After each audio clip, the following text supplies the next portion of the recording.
On her 6th birthday, Ava looked at the woman who had designed every part of her and whispered, "You're not my mother.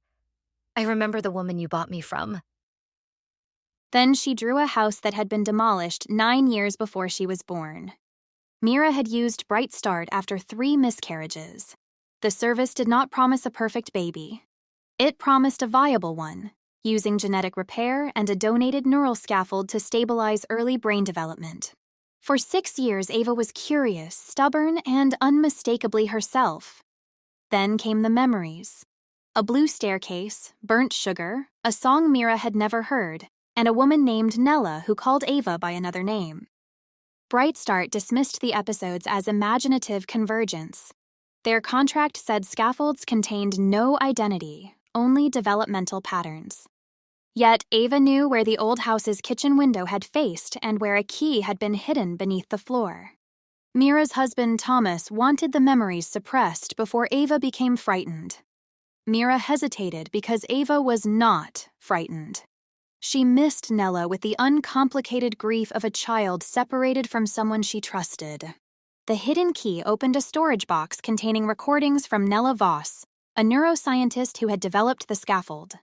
Nella had donated her own neural map after the company threatened to end trials for families like Mira's.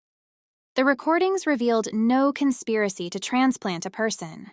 Nella believed emotional patterns could help damaged embryos organize safely, but she warned that memory fragments might survive if companies compressed the map instead of cleaning it. Bright Start had ignored the warning to lower costs.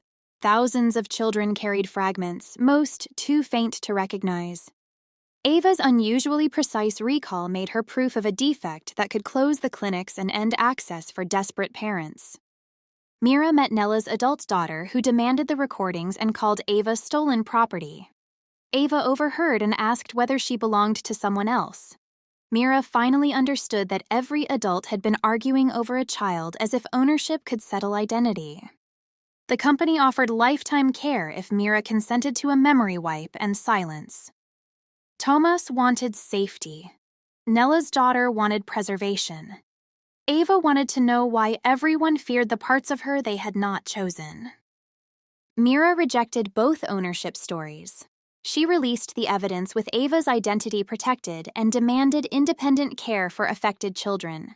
The decision endangered Bright Start, but preserved the possibility of ethical treatment. Ava kept some fragments and gradually lost others. Mira stopped testing which memories were real.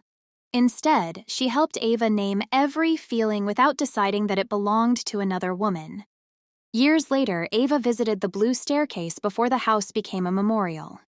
She remembered the song but not the face.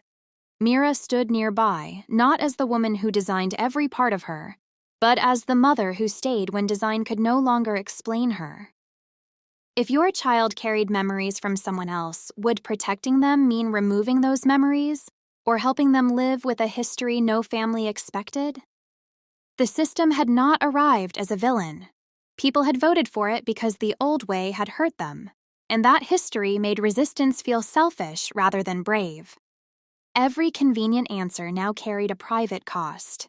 The closer the decision came, the less it resembled a puzzle and the more it resembled a wound that would have to be chosen.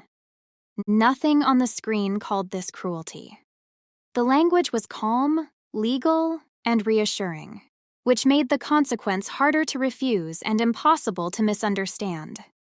For the first time, the rule stopped being an idea about society. It became a question about one person they loved and what they were willing to let that person lose.